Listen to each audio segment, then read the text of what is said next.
This is Scott Becker with the Becker's Healthcare Podcast. Thrilled today to get to visit with the Chief Information Officer of the University of Wisconsin Health System, Chera Goswami. Chera, aside from being CIO, has had a magnificent career. He's also a constant, never stop learning type of person. So thrilled to get to visit with Chera today. Chera, can you take a moment, introduce yourself, tell us a little bit about the UW Health System and a little bit about yourself. Thank you, Scott. Thank you for having me on your podcast. It's a privilege and an honor to be on your show here. So first about UW Health, we are one of the largest academic medical centers and a research powerhouse through our affiliation and partnership with the School of Medicine and Public Health at University of Wisconsin-Madison.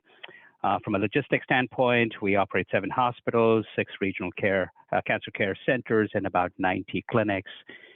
2,000 odd physician mix and 20,000 employees in about $4 billion in revenue. For myself, I've been here now for just over a year and a half. Had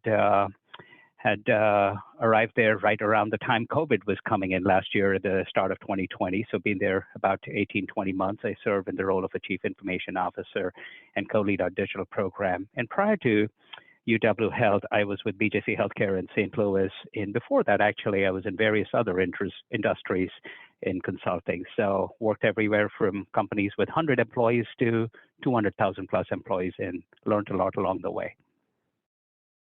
And you had spent almost 15 years at BJC. What a remarkable career and a great example of centeredness, growing into a role, learning, and then took the opportunity to be CIO at UW. I mean, what an amazing career. You've also done constant learning throughout your career, which I'm always a huge fan of. Talk for a second about, you've done special programs at Columbia, at Harvard. How has that sort of helped, sort of keep you learning and keep you growing and keep you motivated? Talk a little bit about that, about making the effort to do that kind of stuff. Well, it all starts up by getting up every morning to remind yourself to say, there is a lot more that I don't know than I profess to know. It starts with that acknowledgement in the morning when you get up and look at yourself in the mirror. Once you start doing that, it sets the trend for the rest of the day to listen to others in any conversation and reminding yourself that you're here to make things better. That doesn't start by coming into a room and saying, here's the way to do it, but understanding why things work a certain way and then look for opportunities to make it better. And I wish I could tell you 25 years ago that I started out on a career to be where I am today. No, absolutely not. It is where the journey takes you. Surround yourself with good mentors and coaches. All those places that you mentioned, I was honored and privileged that my institutions, my companies, actually put me through training through over there. In fact, many a move that I made sounded like a punishment when it happened. Only in hindsight, I look back and I go, wow, how did that all work out? So most people don't like hearing it today. But give us an example of something that felt like a punishment, but turned out okay. I mean, sometimes working for a certain boss feels like that, then it turns out okay. My producer probably feels like that every single day. But talk about that feeling of, goodness, this assignment seems like a punishment, but then you learned from it and grew from it. Well, the very first big one that comes to mind is when I was being pushed to move out of a technical track to a management track. I take pride in saying I'm a programmer by training and was a pretty good programmer and good at what I was doing. And my leader at that time decided to put me into management. And I'm like, why in the world would I ever do that? And his answer was, because you're going to be good at it. And the compromise, if that's the word, was he made me go through an MBA program. And as I was going through the journey, I realized actually it is not all that bad. It is a privilege to lead people other than just configure systems. And he told me that 15 years ago, more than that, 20 years ago, that I was probably going to be a CIO. And my answer was, over my dead body, do I want to be one? And now looking back, he was a gentleman that I called up and I took the offer and I said, you were right. I was not, as always. And talk about why, when you're originally maybe more of a technical person, why the original disdain for the people in suits that wear the CIO hat? Why that perspective? Where did that come from? Or what was that, original bias 15, 20 years ago, and where did that come from? Working with systems is easy. It doesn't talk back to you. It agrees in many ways. It does what you want it to do. Dealing with people is an emotional factor, and you have to be strong at doing that. Think about all the stress we have in our personal lives, in our own families. We don't always agree with everyone. It takes an extra effort in reaching to the right decision. It's about bringing peers along. It's an added stress that you're willing to take on. And at that point in my career, at that point in my life, it was all about having fun. Why would I take on extra stress? And let's face it, the technology career pays a lot better in many industries. All of that added to that bias. I like that word you used. It was a bias. It wasn't a reality. It was a bias.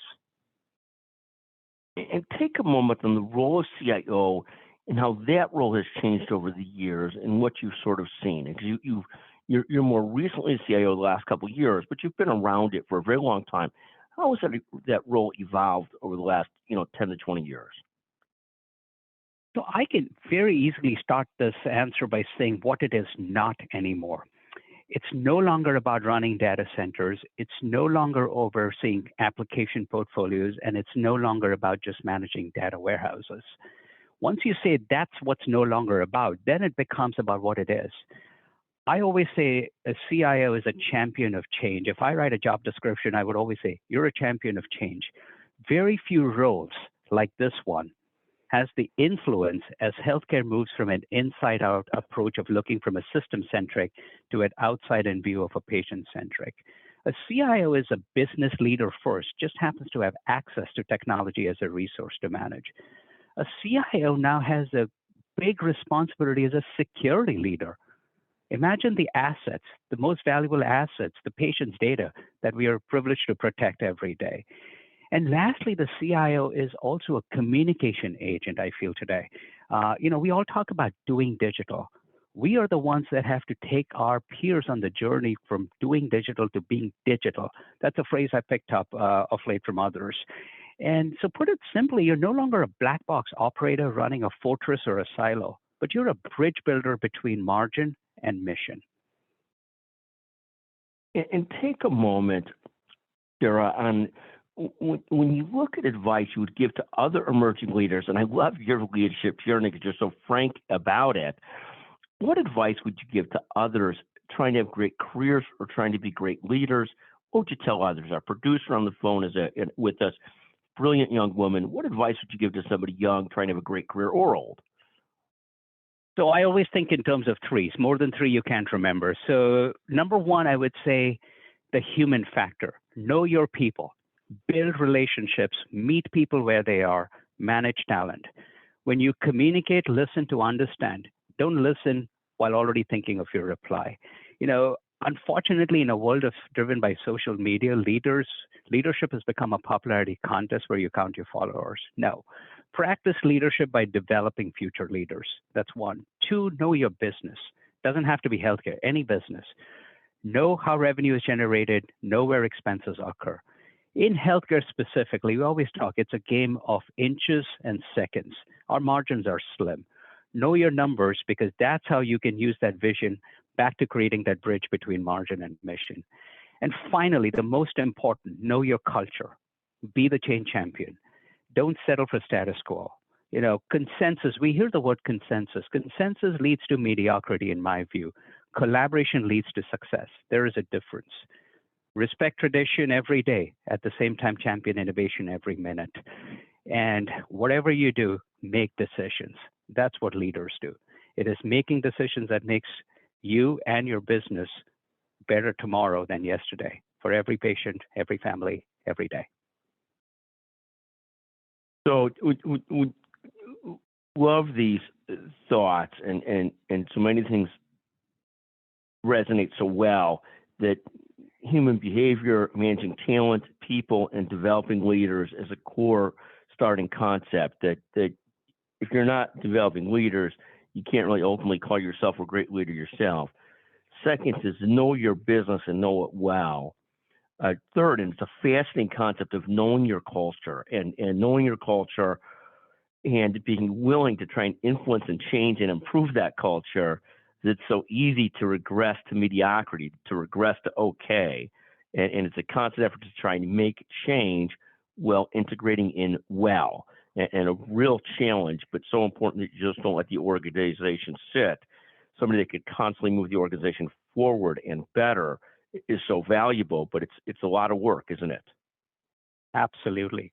If you're not moving forward, you're falling back. Well, it's true. So now, as you move from St. Louis to Wisconsin, do you become a Green Bay Packer fan, a Milwaukee Bucks fan, or do you leave those, or do you keep the old alliances to the St. Louis Cardinals and teams like that? How do you look at those things as you move to a new market?